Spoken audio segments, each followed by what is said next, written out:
ही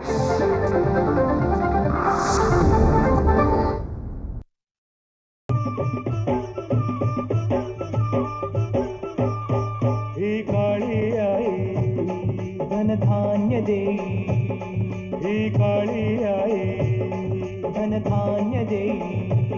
जोडते मनाची नाती आमची माती, आमची माणसं,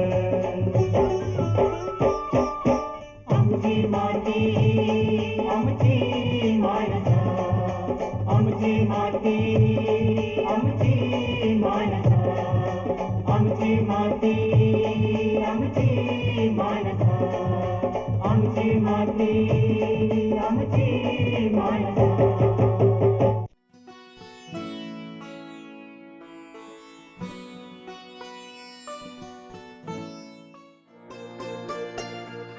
नारळ हे भारतातलं पारंपरिक पीक. आपल्या आर्थिक, सांस्कृतिक आणि सामाजिक क्षेत्रामध्ये अतिशय महत्त्वाची भूमिका वठवणारं हे पीक बहुवार्षीय असून कल्पवृक्ष या संज्ञेला सार्थ ठरणारं असं. भारतामध्ये नारळाखाली एकूण 2.14 दशलक्ष हेक्टर क्षेत्र असून 21.66 दशलक्ष नारळाचे उत्पादन आहे, ज्यापासून जवळपास 7,000 कोटींचं उत्पन्न मिळतं. अशा या बहुगुणी नारळाला कीड लागली तर प्रचंड नुकसान होतं.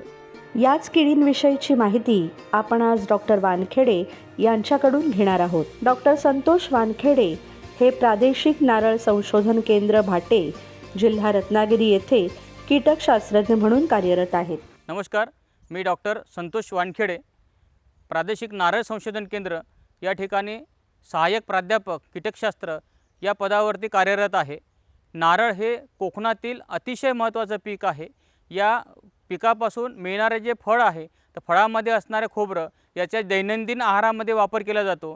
तसेच या फळामध्ये असणारं पाणी जे आहे ते हे आरोग्यदायी पेय असं म्हटलं जातं. तसेच या नारळाचे खोड याचा वापरसुद्धा हॉटेल रेस्टॉरंट उभारण्यासाठी केला जातं. पानांचासुद्धा वापर केला जातो आणि म्हणून या झाडाला कल्पवृक्ष असं संबोधलं जातं. अशा ह्या माडाला किंवा झाडाला नुकसान करणाऱ्या प्रमुख घटकांपैकी किडी हा महत्त्वाचा घटक आहे आणि याबद्दलची सविस्तर माहिती आपण या ठिकाणी घेऊया.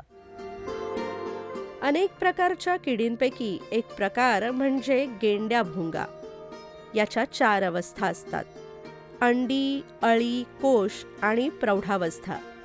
यामधली प्रौढ अवस्था ही अपायकारक असते. प्रत्येक अवस्थेचा कालावधी हा वेगवेगळा असतो. नारळ हे कोकणातील अतिमहत्त्वाचं पीक आहे. अशा ह्या महत्त्वाच्या पिकांवर एकूण 100पेक्षा जास्त किडींची नोंद झाली असली तरी आपल्या भागामध्ये प्रामुख्याने दिसून येणाऱ्या 6 किडी आहेत.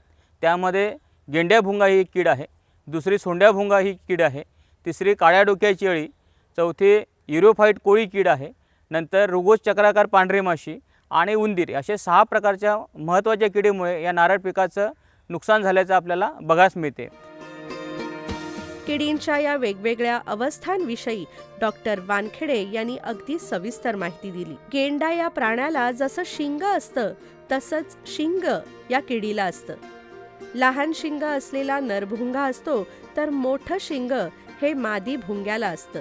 रंगाने गडद तपकिरी किंवा काळा असलेला हा प्रौढ गेंड्या भुंगा अपायकारक असतो, तर पांढरा मलईदार रंग असलेल्या अळीचा आकार हा माणसाच्या अंगठ्यासारखा असतो. कोश या अवस्थेत ही कीड निरुपद्रवी असते, तर या किडीची अंडी ही साबुदाण्यासारखी असतात. अशी उपयुक्त माहिती देत गेंड्या भुंग्याचा जीवनक्रम डॉक्टर वानखेडे यांनी स्पष्ट केला. आता आपण गेंड्या भुंगा किडीच्या वेगवेगळ्या अवस्था आहेत त्याबद्दलची माहिती घेऊया. हा गेंड्या भुंगा किडीचा प्रौढ भुंगा आहे किंवा याची ही प्रौढ अवस्था आहे असं आपण म्हणतो. या ठिकाणी हा गेंड्या भुंगा प्रौढ जो आहे याचा रंग आपल्याला काळ्या रंगाचा आपल्याला दिसून येतो, गडद डार्क किंवा गडद तपकिरी रंगाचा आपल्याला दिसून येतो. यामध्ये दोन्ही अवस्था आहे, म्हणजे नर अवस्था आणि मादी अवस्था. तर ह्या गेंड्या भुंगा याला गेंड्या भुंगाच का म्हणायचं, कारण गेंडा जो प्राणी आहे तर त्या गेंड्या भुंगा प्राण्याला जे एक शिंग असतं तसंच या किडीला एक मध्यभागी तुम्हाला शिंग दिसतं, हे मोठ्या आकारात दिसतं बघा. तर हे ज्या अवस्थेला मोठं शिंग असतं तर तिला मादी असं आपण म्हणतो आणि ज्याला शिंग त्याचं कमी असतं, एकदम छोटं असतं, तर हा नर भुंगा आहे. म्हणजे नर आणि मादी हे दोन्ही भुंगे तुम्हाला या ठिकाणी बघायला मिळतात. दुसरी जी अवस्था आहे ही अळी अवस्था आहे. ही माणसाच्या हाताचा जो अंगठा आहे तर अंगठ्या एवढी याची जी जाळी असते, इंग्रजी शी आकाराची आपल्याला हे दिसून येते आणि ही पांढऱ्या आणि मलईदार रंगाची आपल्याला या ठिकाणी दिसून येते. तिसरी जी अवस्था आहे हे कोश अवस्था आहे. ही तपकिरी रंगाची अवस्था आहे. तपकिरी रंगाची अवस्था आपल्याला तुम्हाला दिसतात, हे निरुपद्रवी अवस्था आहे, कारण हे सुप्तावस्थेमध्ये असते आणि यामधून सुप्तावस्थेमध्ये या किंवा कोशावस्थेमध्ये असणाऱ्या ज्या अवस्थेमधून प्रौढभुंगे बाहेर पडत असतात. तर अशा प्रकारच्या ह्या या किडीच्या अवस्था आहेत. आणि एक महत्त्वाची अवस्था म्हणजे अंडी अवस्था, ही साबुदाण्यासारखी आपल्याला दिसून येते. तर अशा ह्या 4 अवस्थेमधून या किडीचा जीवनक्रम पूर्ण होत असतो. झाडाचा तंतुमय भाग दिसायला लागला की समजावं किडीचा आक्रमण झालेला आहे. किडीमुळे पानं, सुई यामध्येच लगेचच फरक दिसायला लागतो. 5 वर्षाखालील झाडांना मुख्यत्वे याची लागण होते, त्यामुळे त्यांची काळजी घेणं हे महत्त्वाचं असतं. अशा या भुंग्याची फक्त प्रौढ अवस्थाच झाडाचं नुकसान करत असते. झाड म्हणजे नारळाचं झाड असेल, खजुराचं झाड असेल, ताडमाड असेल किंवा सुपारीचं. प्रौढ भुंगा म्हणजे विशेषतः या भुंग्याच्या मादी जी आहे हे झाडाकडे किंवा नर जो आहे हे झाडाच्या कोंबाकडे आकर्षित होते आणि सुईचं उगमस्थान जे आहे तर त्या ठिकाणी ती थोडासा वरचा भाग कुडतडते.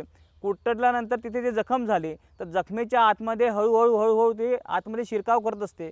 आतला तंतुमय भाग खात असते आणि खाल्लेला जो भाग आहे, तंतुमय जो भाग आहे, तो ओलसर भाग बाहेरच्या साईडने टाकत असते.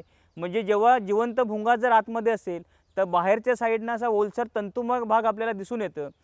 ते भुंग्याने सुई खाल्ली असल्यामुळे सुईची जेव्हा वाढ होते आणि तेव्हा ते कोंबातून बाहेर पडते तर वरती आपल्याला त्या पद्धतीने त्या सुईवरती जखमा झालेल्या दिसतात. ती जर सुई मध्यभागी जर खाल्ली असेल तर ती जेव्हा उमलल्या जाते तर तेव्हा आपल्याला त्रिकोणी आकारामध्ये झावपा किंवा झावळा जी आहे किंवा पानं जी आपल्याला कातरल्यासारखे दिसून येतात, जणू काही कात्रीने कापल्यासारखे जी पानं दिसून येतात. तुम्हाला वरच्या बाजूला दिसून येत असेल की हे जे त्रिकोणी आकारामध्ये कापल्यासारखे भाग आहे तर ह्या गेंड्या भुंगाच्या प्रौढाने खाल्लेले भाग आहेत किंवा त्याच्या नुकसानीचा जो प्रादुर्भाव आहे असं आपल्याला त्या ठिकाणी म्हणता येईल. किडींपासून झाडाचं, पिकाचं संरक्षण करायचं असेल तर प्रतिबंधात्मक उपाय हे आवश्यक असतात. कीटकनाशकाचा वापर आणि त्याचबरोबर नायलॉन नेटचा वापर कसा करावा याची माहिती डॉक्टर वानखेडे यांनी दिली. हा उपाय पर्यावरणपूरक देखील कसा आहे हे सांगत असताना किडींच्या या अवस्था निर्माणच होऊ नयेत म्हणून स्वच्छतेच्या मार्गाने किडींचं व्यवस्थापन करता येतं. तर ह्या भुंग्याची लागण सर्वसाधारणपणे 5 वर्षापूर्वील माडांना मोठ्या प्रमाणामध्ये आपल्याला झाल्याचं दिसून येते. हा भुंगा नारळ माडाला त्या नारळाच्या आयुष्यभरामध्ये नुकसान करत असतो, परंतु सर्वात जास्त नुकसान 5 वर्षाखालील झाडांना होत असल्यामुळे 5 वर्षाखालील झाडांचं या भुंग्यापासून संरक्षण करायचं असेल तर आपल्याला त्या ठिकाणी नायलॉन नेट किंवा मासे पकडायचं जाळं याचा वापर करून सुद्धा आपण 5 वर्षाखालील जे माड, कारण या किडीचा उपद्रव हे माडाच्या 5 वर्षापर्यंतच मोठ्या प्रमाणात होत असतो. म्हणजे हा किडा झाडाला त्याच्या आयुष्यामध्ये कधीही लागू शकतो, परंतु 5 वर्षाखालील झाड या किडीसाठी फार संवेदनशील असतात किंवा ते त्या 5 वर्षाखालील झाडांना जास्त प्रमाणात उपद्रव करत असतात. म्हणून असं नायलॉन नेट जे आहे याचा आकार साधारणतः 3x2 तर ते 3.2 असे सेंटीमीटर जाळी किंवा मेश असं जर नायलॉन नेट घेतलं आणि हे सुईच्या वरच्या भागाला म्हणजे सुईचा भाग धरून त्याच्या बाजूच्या 4 ते 5 झावळा जर आपण गुंडाळून ठेवला तर या भागाला खायला येणारा भुंगा जो आहे हा जाळीवरती अडकून आपल्याला अडकलेला दिसून येतो आणि हा पर्यावरणपूरक व्यवस्थापनाचा उपाय आहे. त्यामुळे कुठल्याही केमिकलचा किंवा रसायनाचा आपण वापर या ठिकाणी करत नाही. पर्यावरणपूरक पद्धतीने या ठिकाणी हा भुंगा अडकला जातो. याचा वापर कसा करायचा तर माझे सहकारी श्री तळेकर हे आपल्याला या ठिकाणी करून दाखवणार आहेत. या ठिकाणी आपल्याला बघायला मिळत आहे सुईच्या बाजूला ज्या झावळा असतात, साधारणतः 4 ते 5 झावळ्या ज्या आहे, तर या अलगद या नायलॉन नेटनी किंवा मासे पकडाच्या जाळ्यांनी आपण समजा गुंडाळून ठेवलं तर याकडे आकर्षित होणारा भुंगा जो आहे त्या जाळीवरती अडकलेला दिसून येतो आपल्याला. आणि झाडाची जशी वाढ होत राहते तसं हे नायलॉन नेट जे आहे एकदम टाईट होत राहतं. म्हणून हे नायलॉन नेट 2 महिन्याच्या अंतराने हे परत सोडायचं आणि परत त्याला गुंडाळून ठेवायचं. असं जर केलं तर हे पर्यावरणपूरक पद्धतीने या किडींचं आपल्याला व्यवस्थापन झाल्याचं त्या ठिकाणी दिसून येते.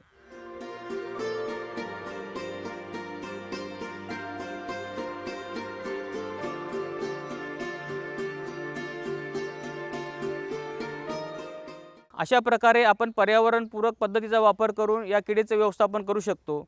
परंतु या किडींच्या अवस्था जी आहे हे कचऱ्याचे ढीग जे आहे, पालापाचोळा जे आहे किंवा मृत झालेले माडाचे खोड आहेत, तर अशा ठिकाणी राहत असल्यामुळे त्याची विल्हेवाट करणं किंवा त्याची स्वच्छता करणं गरजेचं आहे. म्हणजेच त्या किडींच्या अवस्था जी आहे त्या ठिकाणी तयार होणार नाही आणि किडींची त्या ठिकाणी पैदास झाली नाही तर त्या ठिकाणी आपल्या माडाला किंवा झाडाला नुकसान होणार नाही. तर या पद्धतीचा जर आपण वापर केला तर निश्चितपणे या किडींचं आपल्याला व्यवस्थापन चांगल्या प्रकारे करता येईल. आमची माती आमची माणसं. नारळाचं नुकसान करणारी महत्त्वाची कीड म्हणजे रोगट चक्राकार पांढरी माशी. कोकणात मुख्यत्वे बुटक्या जातीच्या झाडांना याचा प्रादुर्भाव होतो. अंडी, पिल्ल आणि प्रौढ अवस्था असा जीवनक्रम असलेल्या या माशीच्या पिल्ल आणि प्रौढ अवस्था या अपायकारक असतात. ही माशी पिकांचं कसं नुकसान करते याची माहिती देत डॉक्टर वानखेडे यांनी त्यांचं व्यवस्थापन करण्यासाठी कोणती उपाययोजना करावी याचं प्रात्यक्षिकही दाखवलं. सद्यस्थितीमध्ये नारळ पिकाला नुकसान करणारी प्रमुख कीड म्हणून ओळखली जाणारी रोगट चक्राकार पांढरी माशी ही आपल्या महाराष्ट्रामध्ये कोकण भागामध्ये विशेषतः बुटक्या जातीवरती मोठ्या प्रमाणात प्रादुर्भाव झाल्याचे आपल्याला दिसून येत आहे. या किडीचा उगम जो आहे अमेरिकेतील फ्लोरिडा या भागात झालेला आहे आणि आपल्या महाराष्ट्रामध्ये 2017ला या प्रादेशिक नारळ संशोधन केंद्रामध्ये सर्वप्रथम दिसून आली आणि तेव्हापासून ती थोड्या प्रमाणामध्ये वाढताना आपल्याला दिसून आली.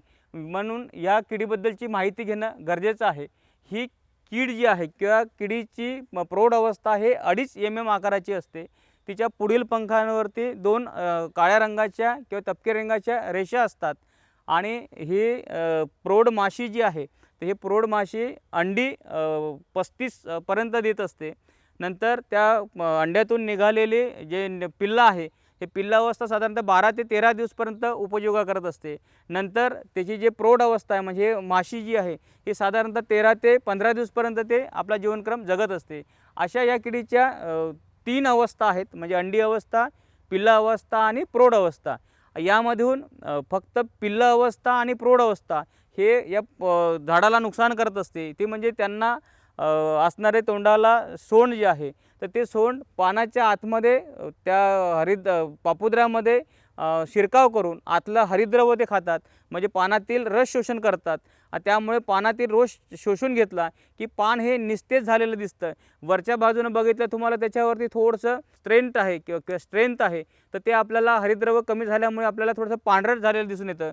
ह्या माश्या जी आहे म्हणजे माशांची पिल्लं आणि प्रौढ माश्या शरीरातून चिकट स्त्रव बाहेर सोडत असतात आणि चिकट स्त्रव ह्या पानावरती पसरले असल्यामुळे त्या वातावरणात असणारी काळी बुरशी ती त्या चिकट द्रवावरती वाढतं आणि म्हणून आपल्याला कधीकधी वरच्या भागांवरती काळा थर झालेला आपल्याला दिसून येतो आणि आतल्या भागामध्ये पांढऱ्या रंगाच्या माश्या आपल्याला दिसून येतो. तर अशा प्रकारे या किडींचा नुकसानीचा प्रकार आहे. तर या किडीचं व्यवस्थापन जर आपल्याला करायचं असेल आणि ते पर्यावरणपूरक पद्धतीने जर करायचं असेल तर पिव्वेट चिकट सापळे या सापळ्याचा जर आपण वापर केला तर ह्या प्रौढ माश्या जी आहे या माश्या पिवळ्या रंगाकडे आकर्षित होतात आणि त्या पिवळ्या रंगाला जर आपण चिकट द्रव लावून ठेवलं, उदाहरणार्थ ग्रीस लावून ठेवला किंवा गोडं तेल लावून ठेवलं तर त्या पिवळ्या सापळ्यांकडे माश्या आकर्षित झालेल्या त्या चिकट द्रवाकडे किंवा तेलांवरती अडकून पडतात. तर अशा प्रकारे या माशींची संख्या कमी करण्यास आपल्याला मदत होते.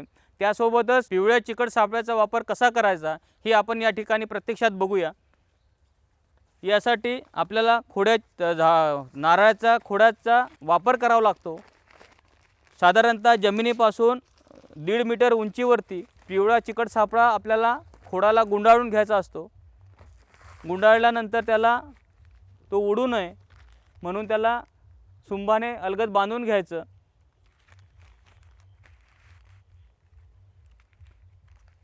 अशा पद्धतीने सुंभाने पिवळा जो कागद आहे तो बांधून घ्यायचा आणि या कागदावरती, पिवळ्या कागदांवरती ग्रीस लावायचं किंवा गोडं तेल जर आपण लावलं तर या पिवळा रंग या माशींचा आवडीचा रंग आहे आणि म्हणून त्या माशा या ठिकाणी आकर्षित होतात आणि इथे असणारं चिकट द्रव जे आहे किंवा गोडं तेल तर त्यावरती त्या अडकून पडतात. अशा पद्धतीने या किडींची संख्या कमी होण्यास मदत होते.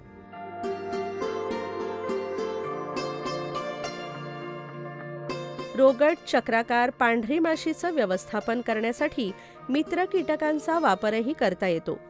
यांचा वापर करून जैविक पद्धतीने किडीचे नियंत्रण करता येऊ शकते. त्याचप्रमाणे या कीटकांचे प्रौढ पतंग झाडावर सोडूनही हे कीड नियंत्रण होऊ शकतं. वनस्पतीजन्य कीटकनाशकांचा वापर, त्यासाठी योग्य प्रमाणात योग्य ती फवारणी हाही एक महत्त्वाचा उपाय किडीला नियंत्रणात आणू शकतो. रोगट, चक्राकार, पांढऱ्या माशी या किडीचे जैविक पद्धतीने व्यवस्थापन करायचं असेल तर प्रादेशिक नारळ संशोधन केंद्र या ठिकाणी अपेटोक्रायसा ॲस्टर या मित्रकीटकांची निर्मिती करण्यात येते. या मित्रकीटकांची अंडी जी आहे तर या अंड्यांचा वापर करून सुद्धा आपण या किडींचं जैविक पद्धतीने व्यवस्थापन करू शकतो. या काळ्या पेपरवरती की काळ्या शीटवरती तुम्हाला ह्या मित्रकीटकांचे अंडी घातलेली बघा तुम्हाला दिसून येत आहे. तर या काळ्या शीटचा एक तुकडा आपण बाहेर काढायचा, त्या तुकड्यावरती अंडी असेल या पद्धतीने आणि हा काळा पेपर जो आहे तो ह्या ज्या ठिकाणी या किडीचा प्रादुर्भाव दिसून येतो आहे तर अशा ठिकाणी त्याला स्टेपल करून ठेवायचे. म्हणजे त्या अंड्यातून निघालेली ज्या मित्रकीटकांची अळी आहे तर ही बाहेर पडणार आणि तिचं खाद्य म्हणजे या किडींची पिल्लं जी आहे तर याला शोधत जाणार किंवा अंडी जर असेल तर त्याला शोधत जाणार आणि त्याच्यावरती ती आपली उपजीविका करेल. अशा प्रकारे या रोगट, चक्राकार, पांढऱ्या माशीचं व्यवस्थापन जैविक पद्धतीने झाल्याचं आपल्याला दिसून येईल. या मित्रकीटकांचे प्रौढ पतंग सुद्धा आपण बागेमध्ये सोडू शकतो. ह्या प्रौढ पतंग जो आहे हा आपल्याला पोपटी रंगाचा दिसून येतो. सुंदर अवस्थेमध्ये पंख त्यांचे पारदर्शक असे आपल्याला दिसून येतात आणि हे प्रौढ पतंग जर आपण बागेमध्ये सोडले तर याची जी मादी पतंग आहे तो मादी पतंग त्या झावळावरती की पानावरती जाऊन आपली अंडी देणार आणि अंड्यातून निघालेली अळी जी आहे तर ते पांढऱ्या माशीच्या अवस्थेवरती आपली उपजीविका करेल. तर या पद्धतीने असे बागेमध्ये जर आपण हे अपेटोक्रायसाचे प्रौढ पतंग जर सोडले तर आपल्याला या किडीचं किंवा रोगट, चक्राकार, पांढऱ्या माशीचं व्यवस्थापन झाल्याचं बघायला मिळेल. अशा तऱ्हेने आपण या मित्रकीटकांचा वापर करून या रोगट, चक्राकार, पांढऱ्या माशी किडीचं जैविक पद्धतीने व्यवस्थापन करू शकतो. यासोबतच वनस्पतीजन्य कीटकनाशकाचा वापर करून आपण या किडींचे व्यवस्थापन करू शकतो. त्यासाठी नीम तेल 5% प्रवाही ते 5 मिली प्रति लिटर पाणी, त्यासोबतच 5 ग्रॅम कपडे धुण्याची पावडर म्हणजे डिटर्जंट पावडर हे 1 लिटर पाण्यामध्ये मिसळून आपण या पानांवरती किंवा झावळावरती जर फवारणी केली तर ती 15 दिवसाच्या अंतराने जर केली तर या किडींचं प्रमाण कमी झाल्याचं आपल्याला त्या ठिकाणी बघायला मिळते. त्यासोबतच सोपनट किंवा रिंगा हे 1% जर घेऊन म्हणजे 1 किलो रिंगा 100 लिटर पाण्यामध्ये 5 दिवस भिजवून ठेवायचं आणि ते द्रावण 6व्या दिवशी आपण गाळून घेतलं आणि त्याचा जर वापर या प्रादुर्भावित बागेमध्ये जर केला तर या किडींचं प्रमाण किंवा प्रादुर्भाव कमी झाल्याचं आपल्याला त्या ठिकाणी बघायला मिळेल. अशा पद्धतीने वनस्पतीजन्य कीटकनाशकाचा वापर करून आपण या रोगट, चक्राकार, पांढऱ्या माशी किडींचं व्यवस्थापन चांगल्या प्रकारे करू शकतो. आमची माती आमची माणसं. नारळाला नुकसान पोहोचवणारी आणखी एक कीड म्हणजे काळ्या डोक्याची अळी. या अळीचा जीवनक्रम डॉक्टर वानखेडे यांनी स्पष्ट केला आणि त्याचं व्यवस्थापन कसं करायचं याचीही माहिती सविस्तरपणे दिली. जैविक पद्धतीने या अळीचं व्यवस्थापन करण्यासाठी मित्र कीटकांचा वापर वैशिष्ट्यपूर्ण रीतीने करता येतो हे त्यांनी सुंदर पद्धतीने सांगितलं आणि वेगवेगळे मित्र कीटक हे वेगवेगळ्या पद्धतीने कसे सोडता येतात, त्याचा वापर कसा करता येतो याचंही प्रात्यक्षिक दाखवलं. नारळ झाडाला किंवा माडाला नुकसान करणारी आणखी एक महत्त्वाची कीड म्हणजे काळ्या डोक्याची अळी किंवा तिला ब्लॅक हेडेड कॅटरपिलर असं म्हटलं जातं. या किडीच्या 4 अवस्था असतात. एक अंडी अवस्था, दुसरी अळी अवस्था, तिसरी कोश अवस्था आणि चौथी पतंग अवस्था, अशा 4 अवस्था असतात. मादी पतंग झावळांकडे किंवा पानांकडे आकर्षित होतो आणि पानांच्या खालील बाजूमध्ये आपली अंडी साधारणतः 59 ते 252 इतक्या प्रमाणामध्ये समूहामध्ये देत असते आणि त्या अंड्यातून ती अंडी गुलाबी रंगाची असते आणि त्या अंड्यातून निघालेली बारीक अळी ती करड्या रंगाची असते आणि तिचं डोकं नावाप्रमाणेच काळं असतं आणि ती अळी त्या पानामध्ये असणारा हरितद्रव्य आहे किंवा पाण्यामध्ये असणारे हरितद्रव्य आहे त्याला खात असते आणि त्याला खाऊन त्यावरती आपली उपजीविका करत असते. हरितद्रव्य खाल्ल्यामुळे पानाच्या वरील साईडनं बघितलं तर आपल्याला पानं असे पांढरे झालेला दिसून येते आणि नंतर ती त्या खाल्लेला भाग जो आहे आणि त्याचे जे अवशेष आहे किंवा कचरा असतो तो आजूबाजूला तो ते गोळा करते आणि शरीरातून ती लाळ सोडते, म्हणजे तोंडातून लाळ सोडते आणि त्यांचा एक आच्छादन किंवा जाळं तयार करते आणि त्या जाळ्याच्या आतमध्ये ती अळी लपून बसत असते आणि आतील परत हरितद्रव्य खात खात तिचा जे अवस्था आहे किंवा अळी अवस्था ती जीवनक्रम तिचा पूर्ण करत असते आणि ती अळी नंतर त्या ठिकाणी कोशावस्थेमध्ये जात असते. अळीचा कालावधी जो आहे किंवा अळीचा जीवनक्रम आहे तो हा 42 दिवसाचा असतो. नंतर कोश जो आहे हा तपकिरी रंगाचा साधारणतः 15 दिवसपर्यंत तो त्या ठिकाणी उपलब्ध असतो आणि कोशच्यामधून नंतर प्रौढ पतंग बाहेर पडतात आणि नंतर नर आणि मादी पतंगाचं मिलन झालं की परत मग मादी अंडी घालण्याला सुरुवात करत असते आणि या किडीचा प्रादुर्भाव हे खालील झावळं आहे किंवा खालील पानं आहे तर त्यापासून होत असते आणि नंतर हळूहळू तो प्रादुर्भाव वाढत जाऊन फक्त शेंड्याकडील सुई आणि आजूबाजूचे 2-3 पानंच शिल्लक राहतात. प्रचंड प्रादुर्भाव झाला की या किडीपासून या झाडांचं मोठ्या प्रमाणात नुकसान होतं. पानं सर्व खाल्लेली जातात, त्यामुळे प्रकाश संश्लेषण क्रियेमध्ये अडथळा निर्माण होतो आणि त्यामुळे उत्पन्नामध्ये घट येते. अशी या किडीचं पर्यावरणपूरक पद्धतीने व्यवस्थापन जर करायचं असेल तर प्रादेशिक नारळ संशोधन केंद्र भाटे या ठिकाणी आम्ही 2 प्रकारचे मित्रकीटक तयार करत असतो. त्यामध्ये एक जो प्रकार आहे हा गोनियोजस नेफॅन्टिडीज म्हणून आहे. हा एक मित्रकीटक आहे आणि या मित्रकीटकाचे वैशिष्ट्य असं आहे की याची अपवर्ड मुवमेंट आपल्याला दिसून येते. हे बॉटमला असणारे किंवा बेसला असणारे पृष्ठभागावर असणारे मित्रकीटक जे आहे वरच्या दिशेने आपल्याला चालताना दिसतात.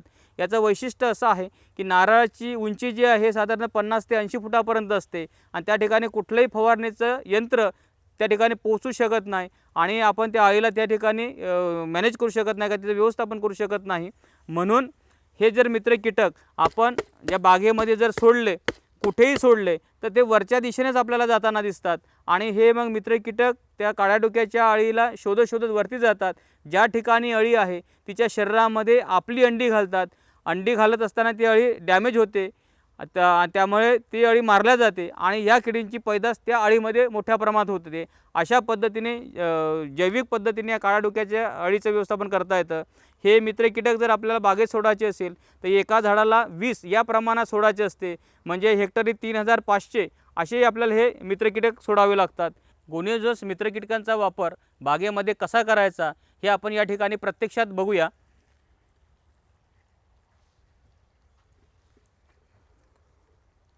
या भरणीमध्ये गोनियोजस मित्रकीटकांचे प्रौढ आपल्याला दिसून येतात आणि हे बघा या पद्धतीने बागेमध्ये उडताना पसरताना आपल्याला या ठिकाणी दिसून येतात.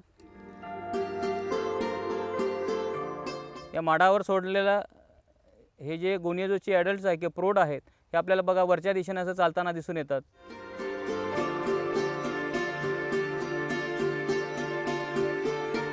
काळ्या डोक्याच्या अळीसाठी उपयुक्त असणारा दुसरा मित्रकीटक म्हणजे ब्रॅकॉन ब्रेव्हिकॉर्निस याचासुद्धा आपण वापर करून या किडीचे व्यवस्थापन चांगल्या प्रकारे करू शकतो. तर या ठिकाणी हे ब्रॅकॉन मित्रकीटकांचे प्रौढ आपल्याला भरणीतून बाहेर पडताना दिसून येत आहेत आणि ते प्रौढ काळ्या डोक्याची अळी शोधत त्या ठिकाणी जातात आणि त्या अळीला डॅमेज करतात आणि त्यामध्ये आपली अंडी घालतात. हे जास्त उंचावर जात नाही, म्हणजे 30 फुटाच्या वर हे जात नाही, म्हणून बुटक्या जातीसाठी म्हणून आपण हे रिकमेंडेड करत असतो किंवा बुटक्या जातीसाठी वापर करायची शिफारस केलेली आहे.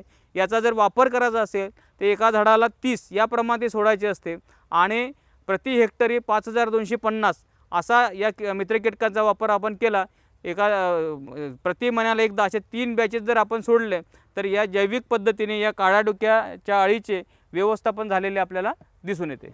आजच्या भागात आपण नारळ पिकावरील महत्त्वाच्या किडींविषयी माहिती जाणून घेतली. पुढील भागात आपण आणखी काही किडींविषयी माहिती जाणून घेणार आहोत. तेव्हा भेटूया पुढील भागात.